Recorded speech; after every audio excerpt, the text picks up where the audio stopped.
तो दोस्तों, उड़ने की आशा के आज के एपिसोड की शुरुआत होती है एक अधूरे वादे से, जहां सचिन सायली को उसका पहला ड्राइविंग लेसन देने के लिए घर से बाहर ले जा रहा होता है। तभी उसको सवारी का फोन आ जाता है। इधर सायली मजाक में कहती है, तुम कैसे टीचर हो, स्टूडेंट को तैयार करके खुद सवारी के लिए चले जाओगे। तो सचिन कहता है कि वो उसके लिए सवारी भी कैंसिल कर देगा, लेकिन सायली कहती है कि वो मजाक कर रही थी और उसे अपने काम पर जाना चाहिए। तो सचिन वादा करता है, मैं यूं गया और यूं आया, और फिर वो अपनी सवारी उठाने के लिए निकल जाता है। दूसरी तरफ अरुण के घर पर जूही अरुण की माँ का ख्याल रख रही होती है। तभी इधर अरुण परेशान सा होकर घर आता है। वो बताने लगता है कि 3 दिन के लिए सस्पेंड कर दिया है मुझे। तो अरुण की माँ और जूही दोनों हैरान होते हैं। तभी जूही कहती है, आप तो अपनी ड्यूटी पर जान पहचान वाले लोगों को भी वैसे ही ट्रीट करते हो जैसे आप आम लोगों को करते हो।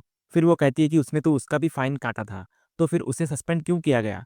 तो अरुण कहता है कि एक गुंडा है जिसे उसने 2 बार नियम तोड़ते हुए पकड़ लिया था, तो वो उसी बात का बदला ले रहा है। अरुण का मतलब सचिन से होता है। इधर जूही अरुण को समझाती है कि उसे किसी और की वजह से परेशान नहीं होना चाहिए। वो कहती है कि ज़िंदगी में छोटी-मोटी प्रॉब्लम्स तो आती रहती हैं और हो सकता है कि इसमें भी कुछ अच्छा ही छिपा हो। तभी अरुण कहता है कि उसने आज तक ड्यूटी पर किसी भी परिस्थिति में कभी भी छुट्टी नहीं ली, तो इसमें क्या ही अच्छा होगा। तो जूही उसे याद दिलाती है, आप हमेशा से परेशान होते थे कि आप अपनी आई के साथ समय नहीं बिता सकते, तो अब आपके पास 3 दिन का समय है। उसके बाद जूही वहाँ से जाने लगती है, लेकिन अरुण उसे रोकता है। वो कहता है कि इस वक्त बस में बहुत भीड़ होगी, तो वो उसको ड्रॉप कर देगा। दूसरी तरफ सचिन सायली को एक खाली जगह पर लेकर आता है जहां उसकी टैक्सी खड़ी होती है। इधर सायली पूछती है, हम इससे गाड़ी सीखेंगे। तो सचिन कहता है, ये गाड़ी है, कोई हवाई जहाज नहीं जो तू इतना टेंशन ले रही है, ये मेरी जाने मन है। उसके बाद सचिन सायली को शुरू से शुरू करवाता है। वो उसको चाबी के बटनों से लेकर ड्राइविंग सीट पर बैठने तक हर चीज सिखाता है। वो सायली को बेल्ट लगाने में हेल्प भी करता है, और इसी बहाने दोनों के बीच एक प्यार भरा पल भी बन जाता है। सायली कहती है, ऐसे क्या देख रहे हो, अब तो मैं मुस्कुरा रही हूँ ना। तो सचिन कहता है, मैं तो मेरी क्यूट बाइकों को देख रहा है। उसके बाद सचिन उसे क्लच, ब्रेक और एक्सीलरेटर के बारे में बताने लगता है। तो सायली डरते डरते गाड़ी चालू करती है और फिर सचिन के बताए हुए तरीके से वो धीरे धीरे क्लच छोड़ती है और एक्सीलरेटर दबाती है, और गाड़ी धीरे धीरे चलने लगती है। अगले सीन में तेजस के शोरूम में एक खूबसूरत सी लड़की आती है। उसे देखकर तेजस बस उसे घूरता ही रह जाता है। ये सब पास खड़ी रोशनी देख लेती है। वो तेजस के पास जाती है और तेजस उसको देखे बिना उस लड़की को, हेलो मैम, आप क्या लेना पसंद करेंगी, कहकर वेलकम करता है। तभी रोशनी उसे एक जोरदार थप्पड़ मारती है और कहती है, मैं एक बेलन लेना पसंद करूंगी। तो तेजस फड़बड़ाकर कहता है, तुम कब आई बाबू। तो रोशनी कहती है, उसने उसे तो कभी ऐसे नहीं देखा जैसे उसे देख रहा है। तो तेजस बहाना बनाता है कि वो तो सिर्फ कस्टमर को देख रहा था। इधर रोशनी उसे एक टिश्यू देते हुए कहती है, ये लो, उसको देखकर तुम्हारे मुंह से जो लार टपक रही है ना, उसके लिए। तेजस कहता है कि कस्टमर तो भगवान होता है। इतना कहकर वो उस लड़की को अटेंड करने चला जाता है। वो लड़की इधर स्लिम टीवी की मांग करती है, तो रोशनी इधर आकर बोलती है कि वो दिखा देगी, लेकिन तेजस जबरदस्ती उस लड़की को खुद टीवी दिखाने ले जाता है। उसके बाद तेजस उस खूबसूरत कस्टमर दीप्ति को टीवी दिखाता है और उसकी तारीफ करते हुए कहता है, इसका 4K रेजोल्यूशन आपकी स्किन की तरह ग्लो करता है। फिर वो उसको 5% का एक्स्ट्रा डिस्काउंट भी देता है, जिस पर रोशनी उसको टोकती है, लेकिन तेजस उसकी एक नहीं सुनता। इधर दीप्ति भी तेजस की तारीफ करते हुए कहती है कि उसने काफ़ी अच्छी बॉडी मेंटेन कर रखी है और वो बिल्कुल रणवीर सिंह जैसा लगता है। ये सुनकर रोशनी मनी मन कहती है, क्या दिमाग है इस लड़की में, थोड़े से डिस्काउंट के लिए इस भुक्कड़ को टॉम क्रूज भी बना देगी। फिर रोशनी दीप्ति को आई चेकअप करवाने की सलाह देती है। तो दीप्ति कहती है कि वो खुद एक डाइटिशियन है और वो सच में तेजस को हैंडसम मानती है। वो उसे अपना कार्ड देती है। रोशनी वो कार्ड ले लेती है और सोचती है कि ये लड़की यहाँ क्लाइंट्स बनाने आई है। तभी इतने में रोशनी को सुप्रिया का फोन आता है, तो रोशनी एक साइड में चली जाती है और इधर सुप्रिया उसको बताती है कि क्रिश के स्कूल में पेरेंट टीचर मीटिंग है। टीचर ने कहा है कि माँ या बाप में से किसी एक का आना जरूरी है। तो रोशनी कहती है कि वो वहाँ नहीं आ सकती क्योंकि सचिन ने पहले ही उन दोनों को वहाँ देख लिया है, और अगर उसने उसे भी देख लिया तो सब खत्म हो जाएगा। इधर सुप्रिया कहती है कि अगर वो नहीं आ सकती तो टीचर उससे वीडियो कॉल पर मीटिंग कर लेंगे, लेकिन उसे उनसे मिलना ही होगा। वो उसको याद दिलाती है कि हर वक्त उसका मौजूद होना काफ़ी नहीं है और उसे भी अपनी जिम्मेदारी निभानी होगी।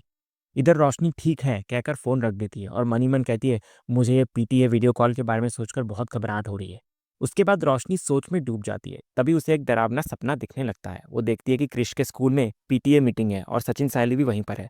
क्रिश इधर बता रहा होता है कि उसकी आई दुबई में रहती है, पर आज वो वीडियो कॉल पर आने वाली है, और फिर वो रोशनी की तरफ इशारा कर देता है। तो सचिन और सायली उसको देखकर हैरान रह जाते हैं। तो रोशनी इधर अचानक सपने से बाहर आती है और कहती है, मैं ये होने नहीं दे सकती। तो जो प्रोमो हमें दिखाया जा रहा था वो रोशनी का सपना ही था। दूसरी तरफ सायली का पहला ड्राइविंग लेसन शुरू हो चुका होता है। सचिन उसको समझा रहा होता है, लेकिन सायली से स्टीयरिंग ही नहीं संभली जा रही होती है। गाड़ी कभी लेफ्ट जाती तो कभी राइट। सायली कहती है, स्कूटी में तो पूरा रोड दिखता है और ये गाड़ी चलाते वक्त तो आधा रोड भी नहीं दिख रहा है। सचिन कहता है कि उसे जजमेंट में गाड़ी चलानी होगी और स्कूटी की बात अलग है। फिर जब सचिन उसको गियर बदलने को कहता है तो सायली नीचे देखने लगती है। तो सचिन कहता है, तू नीचे क्यों देख रही है, आगे की तरफ देख, वरना कहीं तेरे गियर के चक्कर में हम लोग ना निकल जाए। तो सायली कहती है कि ये गाड़ी चलाना बहुत मुश्किल है। उधर दूसरी तरफ अरुण जूही को अपनी बाइक पर ड्रॉप करने जा रहा होता है। जूही इधर कहती है कि उसे उस इंसान के लिए परेशान नहीं होना चाहिए। तो अरुण गुस्से में कहता है, वो इंसान अगर मेरे सामने आ गया ना तो छोड़ूंगा नहीं मैं उसे। और इधर साइली से गाड़ी फिर से बेकाबू हो जाती है। वो ब्रेक की जगह एक्सीलरेटर दबा देती है और गाड़ी तेजी से आगे बढ़ने लगती है। सचिन चिल्लाता है, ब्रेक मार साइली, कोई उड़ जाएगा।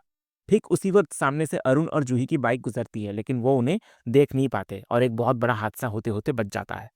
इधर सायली आखिरकार ब्रेक मारती है और कहती है, मैंने कहा था ना सचिन, मुझसे नहीं होगा। लेकिन सचिन उसको हिम्मत देता है। वो कहता है, तूने क्या कोशिश करना छोड़ दी जब तेरे बिजनेस में कुछ गड़बड़ हुई थी? नहीं ना? तो वैसे ही ये ड्राइविंग है सायली, ये नया चीज़ है तो वक्त लगता है सीखने में। फिर वो कहता है कि उसके पास भी ब्रेक था, लेकिन अगर वो लगा देता तो सायली कैसे सीखती? फिर वो कहता है, तू वापस कोशिश कर और देखना एकदम मक्खन की तरह गाड़ी चलाना सीख जाएगी। अगले सीन में रिया ऑटो से घर पहुंचती है और तभी वो देखती है कि सायली गाड़ी चलाकर वहां आती है। वो हैरान होकर जाकर कहती है, वहिनी, आपने ड्राइविंग सीखना स्टार्ट भी कर दिया? तो सायली कहती है कि अब तो उसे मज़ा भी आने लगा है।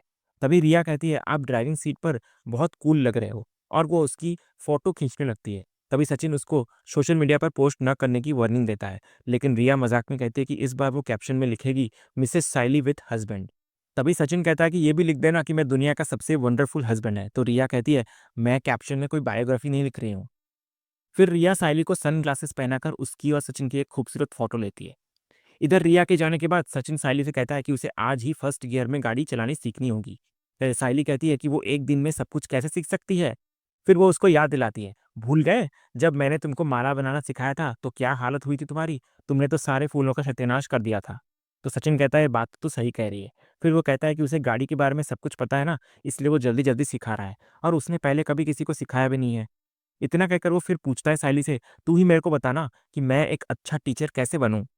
तभी सायली कहती है, तुम ना जरा प्यार से और अच्छे से सिखाओ तो कोई भी स्टूडेंट सीख जाएगा। ये सुनते ही सचिन एक नया और प्यार भरा तरीका अपनाता है। वो बड़े ही रोमांटिक अंदाज में कहता है, तेरे ये कोमल हाथ तू गियर पर रख, और ये जो तेरा दूसरा कोमल हाथ है ना, उसको स्टीयरिंग पर रख। वो कहता है कि अपने नाजुक पैरों से क्लच दबा और कोमल हाथों से चाबी घुमाकर गाड़ी स्टार्ट कर। और सायली उसके बताए हुए तरीके से गाड़ी को बड़े ही आराम से आगे बढ़ाने लगती है। दूसरी तरफ रेणुका की डांस क्लास में उसका एक स्टूडेंट दीपक एक वेइंग मशीन लेकर आता है। वो कहता है कि डांस के लिए फिट रहना बहुत ज़रूरी है। फिर सब लोग एक-एक करके अपना वज़न चेक करने लगते हैं। रति का वज़न 56 किलो होता है, शकुंतला का 99 किलो और मंदिरा का 125 किलो निकलता है, जिसे देखकर सब लोग हँसने लगते हैं। तो मंदिरा इधर कहती है, बेकार मशीन है तेरा।